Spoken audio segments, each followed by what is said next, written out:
Yes, people, hope everyone's good.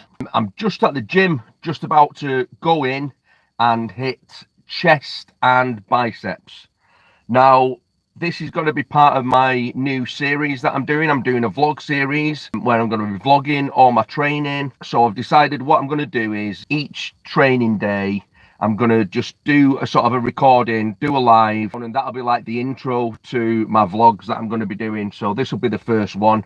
So I'll just talk a little bit, about obviously what I'm going to be doing at the gym, why I'm going to be doing it. And then the vlog, I'm going to go, I've got all my gear now, so I should be able to go record everything in the gym, then go back, edit it all together, and then I'll put vlogs out. So why am I doing this?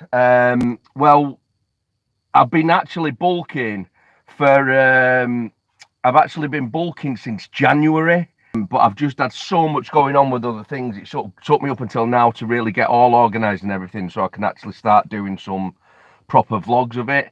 So I've actually been bulking since January. I've put on like 2.5 stone, and my plan is to put on another I'm like 15.5 stone now. I'm planning on going up to probably about 16.5, and then I'll start cutting, because I have put some fat on. I've definitely put some body fat on, but I mean, for me, I've always been of that mindset as you've got to eat big to get big. There's no other way around it. So yeah, I do, when I bulk, I do put a bit of additional beef on. Not to any ridiculous extent. I'd say I'm at least 20-25% body fat at the minute. But I'm the sort of person, I don't have goals of, I'm not bothered about that it's being super shredded. Even like, I'm not even that bothered about having abs. Do you know what I mean?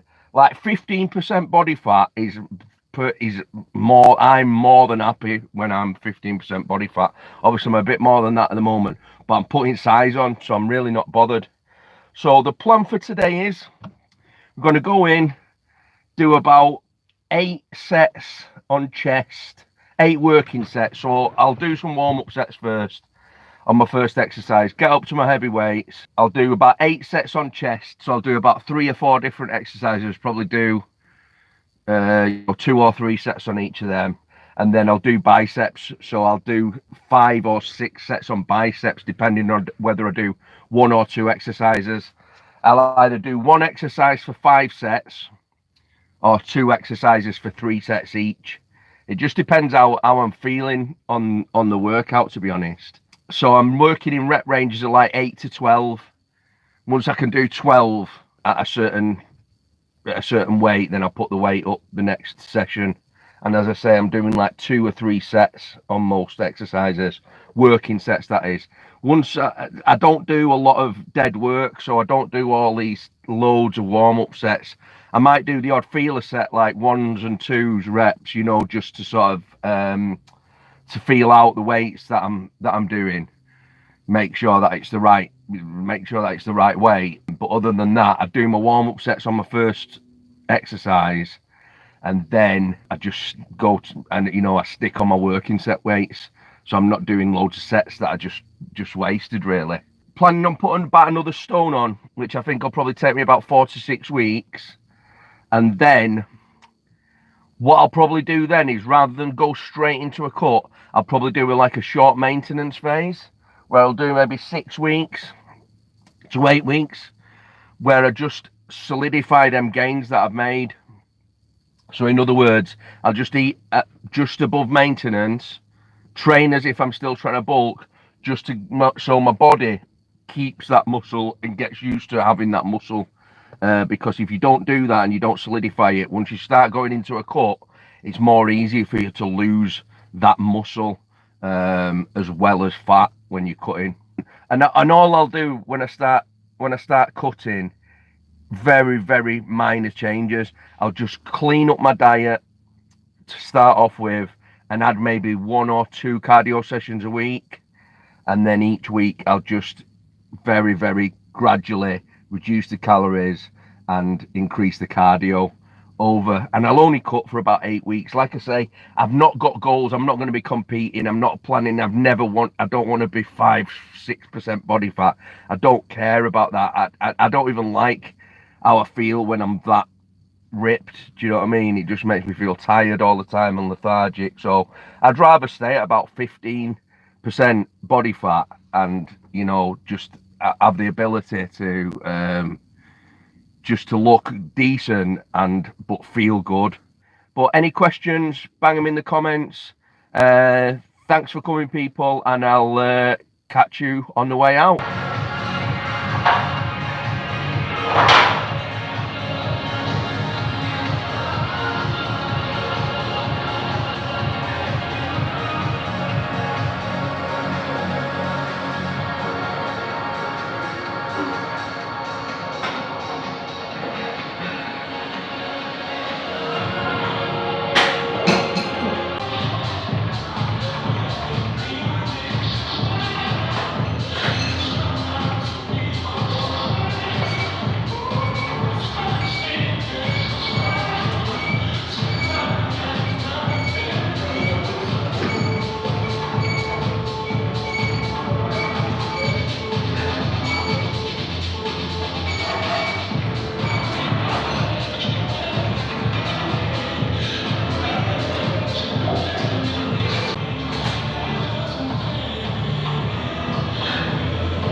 Yeah.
just come out of the gym.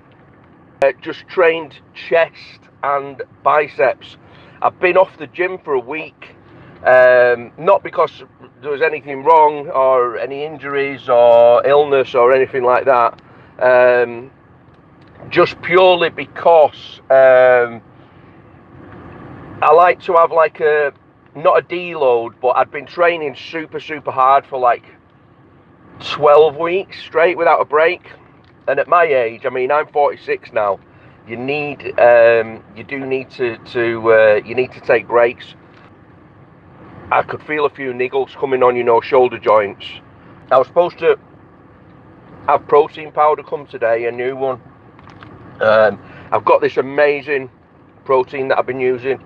There's two different ones, one from Bulk Powders and one from My Protein, and they're clear protein, so it tastes more like a more like a squash, more like just a fruity drink rather than a milk-based drink, and it's dead refreshing.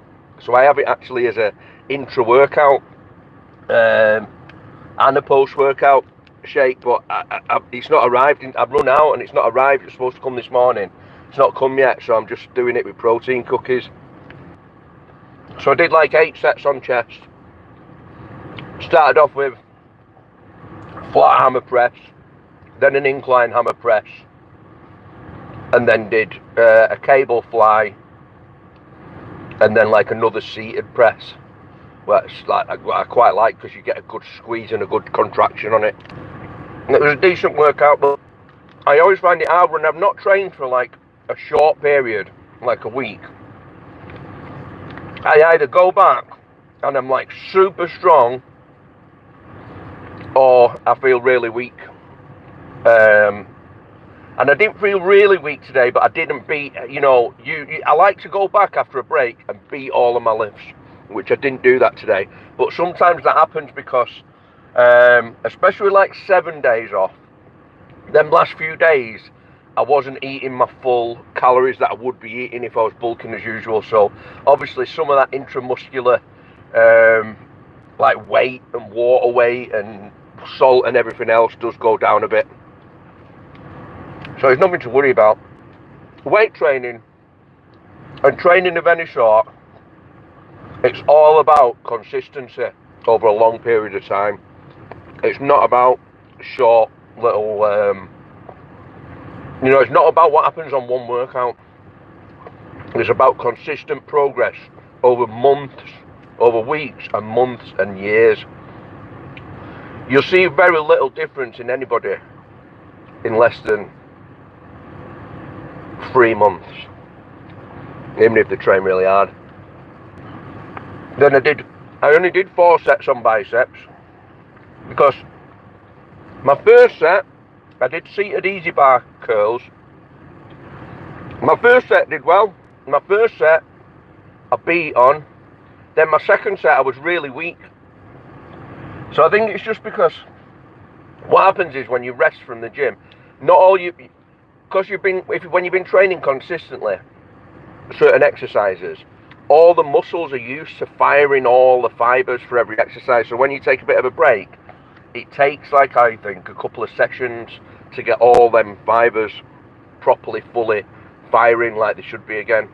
I always find, like, if I've had a long break from the gym, the first, like, few times I train, the strength goes up so dramatically over the first few training days, because your muscles are relearning to recruit them fibers again, all them fibers again that they've been using.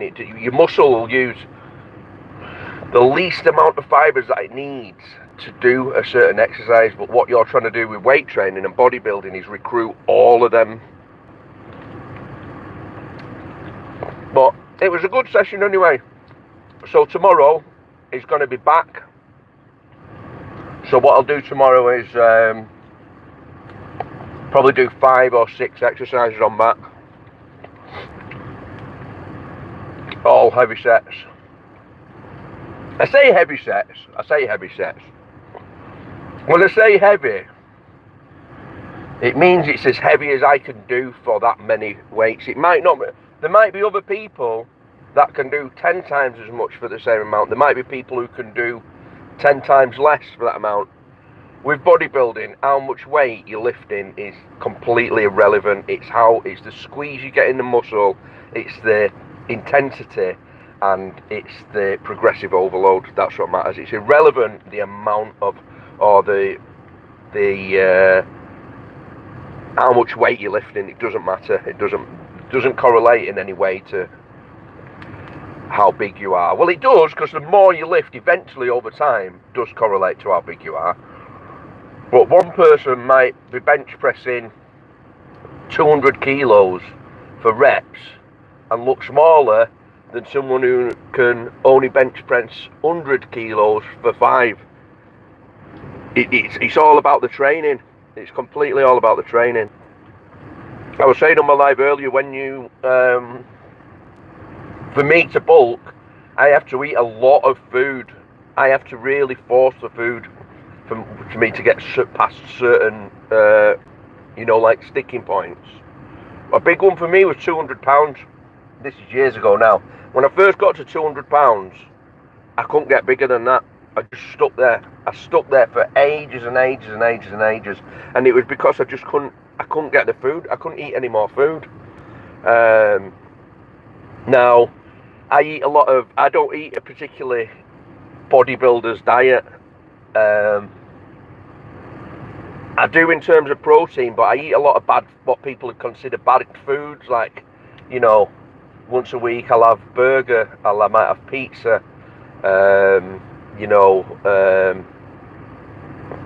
I generally eat, my diet is 5 to 6 meals a day, and each one of them meals has between 30 to 50 up to 60 grams of protein, and that is as far as I go with tracking macros. I track my protein, and then I eat with it whatever I feel like eating with it, especially when I'm bulking. And then when I start cutting, I keep the protein exactly the same, and I just cut down the fats and carbs. All I do for the first month is just clean up the diet, take all the crap out, sweets, cheat meals, might have one a week, and that's it. Add a bit of cardio. But thanks for coming. Take it easy, people. Take care.